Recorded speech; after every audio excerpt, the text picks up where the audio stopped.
بسم اللہ الرحمن الرحیم الحمدللہ رب العالمین والسلام علی المرسلین اما بعد۔ آج ہم عید الفطر کے بارے میں پڑھیں گے۔ عید الفطر کی حقیقت، اس کی اہمیت، اس کی مقصدیت اور افادیت پر۔ سب سے پہلے ایک بات ضروری ہے جس کو ہم سب جانتے ہیں۔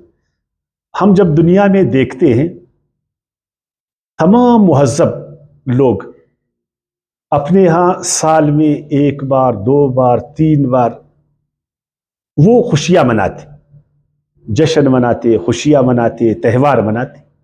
جس طرح ہندو وہ ہولی کا تہوار مناتے، یہودی عید فصح مناتے، عیسائی کرسمس مناتے، اور ہم مسلمان بھی سال میں دو بار مذہبی حوالے سے عید الفطر اور عید الاضحیٰ کی خوشیاں مناتے۔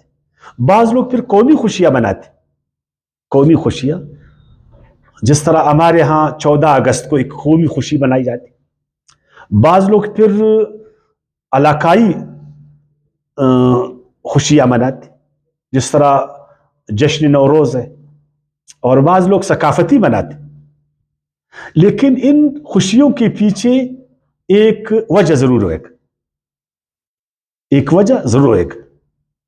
اگر ہم مسلمانوں سے کوئی اس وجہ کے بارے میں پوچھیں کہ تم مسلمان عید الفطر کیوں مناتے ہو، وجہ کیا ہے؟ عید الاضحیٰ مناتے ہو، وجہ کیا ہے؟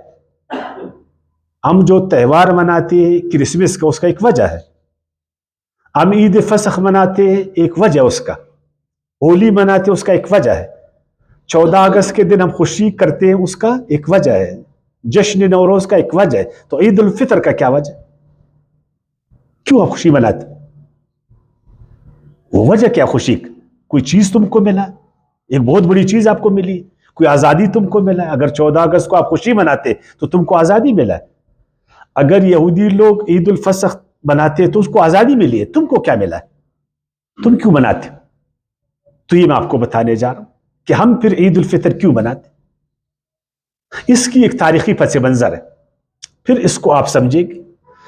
تاریخی پس منظر، ہم سارے مسلمان، یہودی بھی عیسائی بھی، ہم حضرت ابراہیم علیہ السلام کے ساتھ جڑے۔ ہم حضرت ابراہیم علیہ السلام کے ساتھ جڑے۔ جس دین کو ہم نے قبول کیا اس کو دین ابراہیمی، ملت ابراہیمی کہا جاتا۔ اور اگر آپ نے قرآن میں غور کیا، ابراہیم علیہ السلام کو اللہ تعالیٰ نے تمام انسانوں کا امام بنایا۔ قال انی جاعلک للناس امام، اللہ تعالیٰ نے ابراہیم علیہ السلام کو دنیا کا امام بنایا۔ تو امامت ابراہیم علیہ السلام کو، امامت کوئی چھوٹا سا مسئلہ نہیں، کوئی چھوٹی چیز نہیں کہ اللہ پاک تم کو دنیا کا امام بنائے۔ پھر اس کے بعد اللہ تعالیٰ نے ابراہیم علیہ السلام کو ایک مرکزیت بھی عطا کی۔ جب اس کو امام بنایا نا، تو اللہ تعالیٰ نے اس کو ایک مرکز بھی عطا کی۔ وَإِذْ بَوَّأْنَا لِإِبْرَاهِيمَ مَكَانَ الْبَيْتِ وَجَعَلْنَا الْبَيْتَ مَثَابَةً لِلنَّاسِ، ہے نا؟ وہ جو مرکز اس کو دیا، وہ مرکز کہاں ہے؟ وہ مکہ میں ہے۔ آج اس کے امین کون ہے؟ آج اس امامت کے منصب پر کون بیٹھے؟ مسلمان بیٹھا ہے نا۔ تو خوشی کون منائے گا؟ ابراہیم علیہ السلام نے بولا یا اللہ یہ جو امامت آپ نے مجھے دی یہ میرے اولاد کو دے دے۔ تو آپ نے پڑھا کہ اللہ پاک نے کیا فرمایا نا، کہ اگر تیرا اولاد صالح ہوئے گا تو ٹھیک، ورنہ ظالم کو میں نہیں دوں گا۔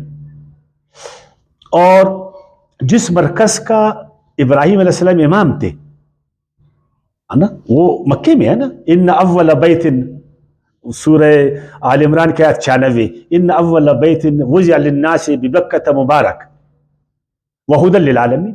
دیکھو سب سے پہلا گھر جو اللہ تعالیٰ نے ابراہیم علیہ السلام کو بتایا نا، اس کے لیے اس کو مقرر کیا، اس کا وہ معمار ٹھہرا، وہ مکے میں ہے، تمام انسانوں کی ہدایت کا ذریعہ اور ایک مبارک مرکز۔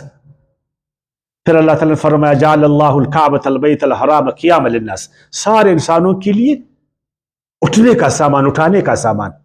پوری دنیا کو اگر تقویت ملے گی تو بیت اللہ سے ملے گی، اگر ان کو آزادی ملے گی تو بیت اللہ سے ملے گی، ان کو امن ملے گا بیت اللہ سے ملے گا, ان کو مرکزیت ملے گی وحدت بیت اللہ سے ملے گی, ان کو ہدایت ملے گی بیت اللہ سے ملے گی. اب یہ تو اس کو مرکز ملا, اب ایک مرکز کے لیے منشور کا ہونا ضروری نہیں ہے. ضروری امام تو ابراہیم علیہ السلام ٹھہرا, اس کے بعد اس کے صالح اولاد, اس کو مرکز ملا بیت اللہ شریف. اب ان کو ایک منشور بھی چاہیے نا. اگر ایک مرکز کے پاس ایک مضبوط منشور نہیں ہے, ملک ہے آئین نہیں ہے, آئین ہے کمزور آئین ہے, وہ ملک چلے گا؟ ہم پاکستانی قوم بہت خوش ہے کہ 1973 میں ہمیں ایک آئین ملا نا, ہم خوش ہیں نا. اسی طرح اللہ تعالیٰ نے ابراہیم علیہ السلام کی دعا کو, یا اللہ آپ نے مجھے امام بنایا, مجھے ایک مرکز دی, اے اللہ ایک منشور بھی میرے بچوں کو پھر دے نا. اور اس سلسلے کو یا خدایا آگے آپ چلا دے. کیا فرمایا؟ ربنا وابعث فیہم رسولا منہم یتلو علیہم آیاتک ویعلم الکتاب والحکمہ وزکیہم, تاکہ اس منشور کے ذریعے جو میری امت ہے, جو میرے بچے ہیں, جو میرے پیروکار ہے, اے اللہ ان کا تزکیہ ہو جائے, اس منشور سے ان کو حکمت ملے, ان کو تعلیم ملے. پھر اللہ پاک نے ابراہیم علیہ السلام کی دعا کو قبول فرمایا. وہ جو امامت اس نے اپنے بچوں کے لیے اللہ سے چاہا تھا, اللہ نے وہ تاج وہ مسلمانوں کے سر پر رکھا. پہلے یہودی تھے, پہلے بنی اسرائیل تھے, بنی اسرائیل نے اس حق کو ادا نہیں کیا, اس حق کو ادا نہیں کیا. اللہ پاک نے یہ تاج امامت کا یہ مسلمانوں کے سر پر رکھا, اور فرمایا وَكَذَلِكَ جَعَلْنَاكُمْ أُمَّةً وَسَطًا لِتَكُونُوا شُهَدَاءَ عَلَى النَّاسِ. وہ امامت کا جو تاج ہے مسلمانوں, اللہ نے تمہارے سر پر رکھا. آج کے بعد تمام دنیا میں نگرانی تم کرو گے, دنیا کا امام تم بنو گے, دنیا کی خلافت تم نے کرنا ہے, دنیا کے معاملات کو تم نے سنبھالنا ہے, دنیا کے معاملات کو تم نے دیکھنا ہے, دنیا سے ظلم کو تم نے ختم کرنا ہے, دنیا میں عدل کا نظام تم نے لانا ہے, دنیا میں امن کا نظام تم نے لایا ہے, دنیا میں انسانوں کو ڈائریکشن تم نے دینا ہے, دنیا والوں کا خیال تم نے رکھنا ہے. اچھا یہ تو ہوا. اور اس کے بعد فرمایا کہ وہ جو ابراہیم علیہ السلام نے دعا کی تھی منشور کا, وہ بھی تمہیں ملا. سورہ آل عمران آیات 164, لقد من اللہ علی المؤمنین اذ بعث فیہم رسولا من انفسہم یتلو علیہم آیاتہ ویزکیہم ویعلم الکتاب والحکمہ. منشور بھی دیا, اور ابراہیم علیہ السلام کا جانشین خلیفہ, اللہ کا آخری رسول حضرت محمد صلی اللہ علیہ وسلم, وہ بھی مبعوث ہوئے کہ اب اس منشور سے تم کو آگاہ کر. اس منشور میں کیا لکھا ہے, اور اس منشور میں ہے کیا, اس کے ذریعے سے تمہارا تزکیہ ہو جائے. اب اللہ تعالیٰ نے ہمیں یہ منشور دیا. یہ منشور کب دیا ہمیں؟ ماہ رمضان میں. کس مہینے میں؟ ماہ رمضان. اس منشور کا نام کیا ہے؟ القرآن, قرآن مجید ہے نا. رمضان میں دیا ہم لوگوں کو نا, جس طرح فرمایا شہر الرمضان الذی انزل فیہ القرآن ھدی للناس وبینات من الہدی والفرقان, تاکہ حق اور باطل کا فرق ہو جائے, تاکہ دنیا روشن ہو جائے, تاکہ واضح ہدایت لوگوں کے ہاں اللہ کی جانب سے. آج یہ منشور ہمیں کب ملا؟ کس لیے؟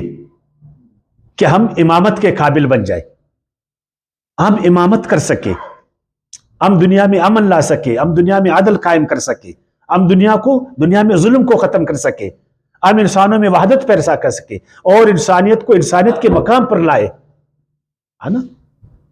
یہ قرآن میں کتنی خوشی کی بات. اسی لیے اللہ تعالیٰ نے فرمایا سورہ یونس کی آیت 58 میں, یا ایھا الناس, اے لوگو خوش ہو جاؤ, قد جاءتکم موعظۃ, اللہ کی جانب سے تمہارے ہاں ایک واعظ کی کتاب آئی جس میں شفا ہے سینوں کے لیے, ہدایت ہے, رحمت ایمان والوں کے لیے. قل بفضل اللہ وبرحمتہ, اللہ کا بڑا فضل ہے کہ اس نے تمہیں امام بھی بنایا, اس نے تمہیں مرکز بھی دیا, ہے نا, اور اس نے اس مرکز کے لیے منشور بھی دیا. فَبِذَلِكَ فَلْيَفْرَحُوا، اب تمہیں کیا چاہیے؟ خوشی مناؤ. ہندو تہوار مناتے ہولیک، یہودی وہ عید فسخ مناتے، اور بھی عیدیں مناتے، عیسائی کرسمس مناتے، بعض لوگ نوروز کے دن میں جشن مناتے، بعض لوگ علاقائی خوشیاں مناتے، بعض لوگ قومی خوشیاں مناتے. سب سے بڑی خوشی یہ ہے کہ تمام انسانوں کے لیے اللہ نے تمہیں منشور دیا. تم ایک علاقے کے بھی امام نہیں ٹھہرے، اللہ نے تمہیں پوری دنیا کا امام بنایا. ایک ایسا آئین دیا، ایسا منشور دیا جو تمام انسانوں کے لیے، تمام انسانوں کے لیے. تو اسی لیے فرمائے فَبِذَلِكَ فَلْيَفْرَحُوا، اب تمہیں کیا چاہیے؟ اس پر خوشی منانی چاہیے. هُوَ خَيْرٌ مِّمَّا يَجْمَعُونَ، یہ اور اس چیز سے بہتر ہے جس کو تم اپناتے ہو. تو یہ عید کی خوشی کس لیے مناتے؟ اللہ نے قرآن میں دیا، اللہ نے ایک منشور دیا، اللہ نے ایک آئین دیا. اور اگر آئین پر عمل نہ ہو اور خوشی ہو، ملک تو آزاد ہو گیا پر آئین اس کا نہیں ہے. اگر آئین ہے تو امام اپنا نہیں ہے، ملک اپنا ہے لیکن امام اپنا نہیں ہے، پھر خوشی ہے؟ امام بھی اپنا ہے، ملک بھی اپنا ہے، آئین نہیں ہے، خوشی ہے؟ آئین بھی ہے لیکن آئین کو لوگ سمجھتے نہیں، آئین پر عمل نہیں ہے، پھر خوشی ہے؟ امام تو ہے، مسلمان امام ٹھہرا، مرکز بھی ملا، آئین بھی ملا، قرآن بھی ملا، لیکن امامت وہ نظر نہیں آ رہا ہے، نظر آ رہا، مرکزیت وہ نظر نہیں آ رہی، منشور کو لوگ جانتے نہیں ہے. البتہ جو بھی ہے ہم نے خوشی ضرور منانا، اور اپنے بچوں کو بولنا ہے کہ یہ خوشی ہم قرآن کی وجہ سے منا رہے ہیں. اس خوشی کا تعلق قرآن کے ساتھ. آپ صلی اللہ علیہ وسلم نے فرمایا، آپ صلی اللہ علیہ وسلم کی ایک حدیث ہے، ان لکل شیء یتباہون، ان لکل شیء شرفا یتباہون بہ وان بہا امتی وشرفها القرآن. ہر قوم کے لیے کوئی نہ کوئی خوشی کی چیز ہے، فخر کی کوئی چیز ہے، عزت و احترام کی کوئی چیز، کہ وہ اقوام ان چیزوں سے خوش ہوتے، ان کو خوشی کا باعث بناتے. کوئی عید فسخ منا رہے، کوئی تہوار ہولی کا منا رہے، کوئی کرسمس منا رہے، کوئی کیا، لیکن میری جو امت ہے اس کی خوشی کے لیے اس کو قرآن دیا کہ وہ قرآن پر خوش ہو جائے. اس لیے آپ صلی اللہ علیہ وسلم نے فرمایا کہ اب اس عید کو تم نے منانا. 3 دن ابھی ہم عید مناتے، اس کو کہتے عید الفطر، چھوٹی عید. کیوں مناتے؟ قرآن کی وجہ سے. اللہ نے ہمیں قرآن ایسا منشور عطا فرمایا جو ہماری زندگیوں میں اس نے انقلاب پیدا کیا. آج سے 1400 سال پہلے ایک تاریک دور میں، ایک تاریک علاقے میں اس نے انقلاب برپا کر دی. دنیا کو عدل سے جو ہے نا بھر دیا، دنیا کو روشنی سے بھر دیا. علم کا جھنڈا اس نے اٹھایا، عدل کا اس نے جھنڈا اٹھایا، امن کا جھنڈا اٹھایا. ہم آج خوش کہ ہمارے رب نے ہم کو امام بنایا، ہم خوش ہیں. ہم خوش ہیں کہ اللہ تعالیٰ نے ہمیں ایک مرکز عطا کی، یعنی انوارات سے ایک بھرا ہوا مرکز. ہم خوش ہیں کہ اللہ تعالیٰ نے ہمیں اپنے طریق سے، اپنی جانب سے ایک منشور عطا کی جو فرقان ہے، جو عدل سے بھرا. ہم خوش ہیں نا، تو ہم 3 دن خوشی منائیں گے، ہم نئے نئے کپڑے پہنیں گے، ہم اچھی اچھی چیزیں کھائیں گے، اپنے دوستوں کے ساتھ ہم خوش، ہم سارے مسلمان. اور اس خوشی میں ہم دوسروں کو بھی شریک کریں گے، ہم اس خوشی میں اوروں کو بھی شریک کریں گے اور ان کو بھی بتائیں گے کہ یہ خوشی صرف ہماری نہیں ہے، یہ تمام انسانیت کی خوشی ہے، اور اس خوشی میں تم بھی شامل ہو جاؤ. ہم عیسائیوں کو بھی دعوت دیتے، ہم یہودیوں کی بھی دعوت دیتے، ہم ہندوؤں کو بھی دعوت دیتے، ہم سارے غیر مسلم کو دعوت دیتے کیا اس خوشی میں ہمارے ساتھ شامل ہو جاؤ. یہ خوشی صرف ہماری نہیں ہے، یہ آئین صرف ہمارا نہیں ہے، یہ مرکز صرف ہمارا نہیں ہے، یہ امامت صرف ہمارا نہیں ہے، یہ انسانیت کا تاج. یہ امامت انسانوں کے لیے، یہ مرکز سارے انسانوں کے لیے، اور یہ منشور سب کے لیے، یہ خوشی سب کے لیے. یہ کوئی علاقائی خوشی نہیں ہے، یہ کوئی قومی خوشی نہیں ہے، یہ کوئی ثقافتی خوشی نہیں ہے، یہ ایک دینی خوشی ہے جس میں سارے انسان شامل ہو جائے اور سارے مسلمان خوشی کر لیں. وما علینا الا البلاغ.